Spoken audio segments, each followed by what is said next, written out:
hear from people who never look at their bank statements or have no idea how much they have in savings or in student loans. I understand that for many, money management is about as exciting as watching grass grow. If money management isn't an activity that you enjoy, I want to share my perspective that may help you embrace it. I look at managing my money as if it were a part-time job. Consider that the time you spend monitoring your finances will pay off.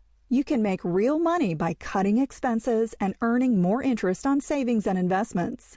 I challenge you to find a part-time job where you could potentially earn as much money for just an hour or two of your time each week. In Step 6, we'll cover much more about great ways to eliminate expenses and save money.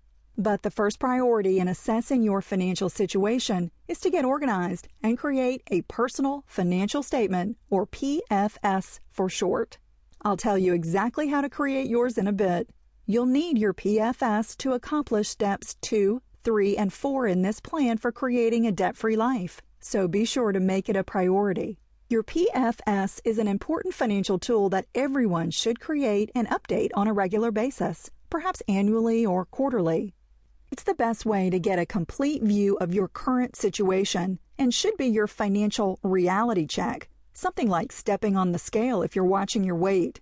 Each time you update your PFS, the purpose is to calculate your net worth, which tells you a great deal about your overall financial health. What exactly is net worth, you may be wondering? The definition of net worth is summed up in a very simple formula. Net worth equals assets minus liabilities.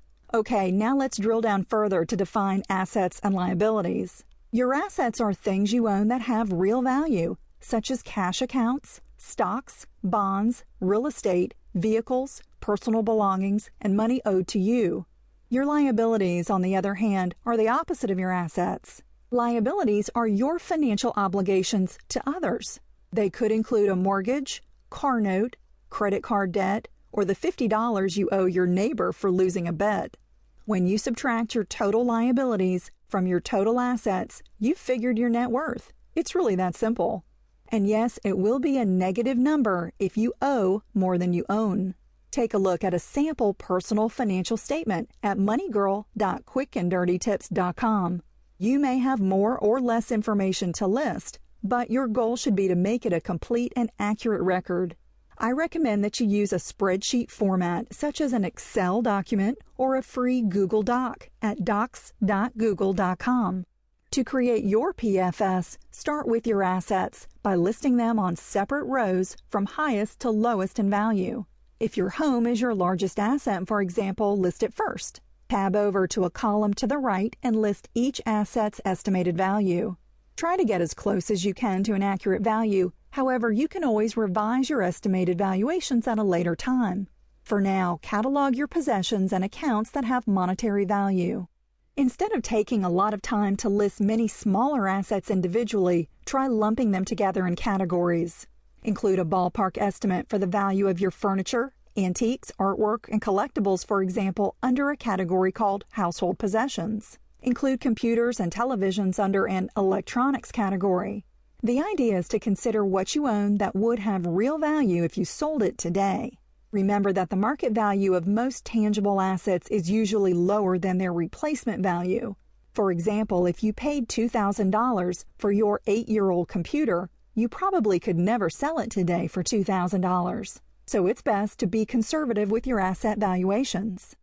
For your larger assets like real estate, vehicles, boats, financial securities, or precious metals, for example, spend some time researching their values for more accuracy. Kelley Blue Book at kbb.com is the best way to find valuations for vehicles. Utilize sites like ebay.com and craigslist.com to get an idea about the going prices for assets like sporting equipment or high-end tools. Get the value of your stocks or mutual fund shares from your last account statement or from a brokerage website such as eTrade.com or ScottTrade.com. A website that may offer you some guidance for your real estate valuations is Zillow.com. Zillow creates estimates from data available in the public records, but it admittedly doesn't take everything into consideration, such as local market conditions or special features of a property. If you really want to hone in on the market value of your property, it's best to hire a licensed real estate appraiser. To keep listening to this audiobook, I've left you a link in the description so you can do it at no cost thanks to Audible's 30-day free trial.